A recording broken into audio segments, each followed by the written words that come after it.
നാമത്തിന് സ്തോത്രം ചെയ്യുന്നു. കർത്താവേ, നിന്റെ വിശുദ്ധ പൗരോഹിത്യത്തെ മഹത്വപ്പെടുത്തണം. കർത്താവെ, സഭയിലുള്ള സാന്നിധ്യം പ്രകടമാക്കണം. 40 വർഷം അടിയനർപ്പിച്ച കൃപയുടെ ബലത്തിൽ ഇന്ന് അങ്ങയുടെ മക്കളെ പ്രാർത്ഥന കൂടുന്ന എല്ലാ മക്കൾക്ക് വേണ്ടി പ്രാർത്ഥിക്കുകയാണ്. കർത്താവെ, മനസ്സ് വേദനിക്കുന്ന എല്ലാ വിഷയങ്ങളും, അവരുടെ മനസ്സ് വേദനിപ്പിക്കുന്ന എല്ലാ വ്യക്തികളും ഇപ്പോഴും ഈശോയുടെ നാമം നിർവീര്യമാകട്ടെ. കർത്താവ് നിനക്ക് നീ ഉപയോഗിക്കുന്ന എല്ലാ ഓർണമെന്റ്സുകളും കർത്താവ് ആശീർവദിക്കട്ടെ.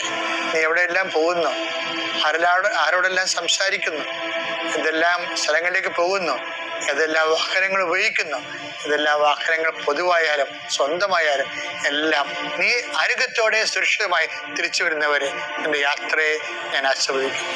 നീ ഉത്കണ്ഠപ്പെടുന്ന വ്യക്തികള്, സങ്കടപ്പെടുന്ന സാഹചര്യങ്ങള്, അവരെ തരുമോ ഇല്ലയോ എന്നുള്ള വിഷമങ്ങള്, ജയിക്കുമോ ഇല്ലയോ എന്നുള്ള ആശങ്കകള്, പിന്നെ വിവാഹ ഒരുക്കത്തിന് വേണ്ടി പോണവര്, വിവാഹ സംഭവത്തിന് വേണ്ടി പോണവര്, ജീവിത പങ്കാളെ കാണാൻ വേണ്ടി പോകുന്നവര്, എൻ്റെ കാഴ്ചകൾ, സംസാരങ്ങൾ എല്ലാം ആസ്വദിക്കുന്നു. പണത്തിന് വേണ്ടി പോകുന്നവര്, പണം വാങ്ങിക്കാൻ വേണ്ടി പോകുന്നവര്, ജോലി വാങ്ങിക്കാൻ വേണ്ടി പോകുന്നവര്, വീട് വെക്കാൻ പോകുന്നവര്, വാഹനം വാങ്ങിക്കാൻ പോകുന്നവര്, എന്തെല്ലാം സംരംഭങ്ങൾക്ക് വേണ്ടി ദൈവവേദന നീ പോകുന്നു.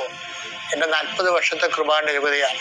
കൃപാസ്ഥാനത്താറെ ജീവനോടെ പ്രത്യക്ഷപ്പെട്ട മാതാവിന്റെ മധ്യസ്ഥത്തിൽ യേശു നാമത്തിൽ നീ തിരിച്ച് സുരക്ഷിതനായി സുരക്ഷ വരുന്നവരെ കർത്താവ് നിന്നോട് കൂടി. നമ്മള് ദൈവ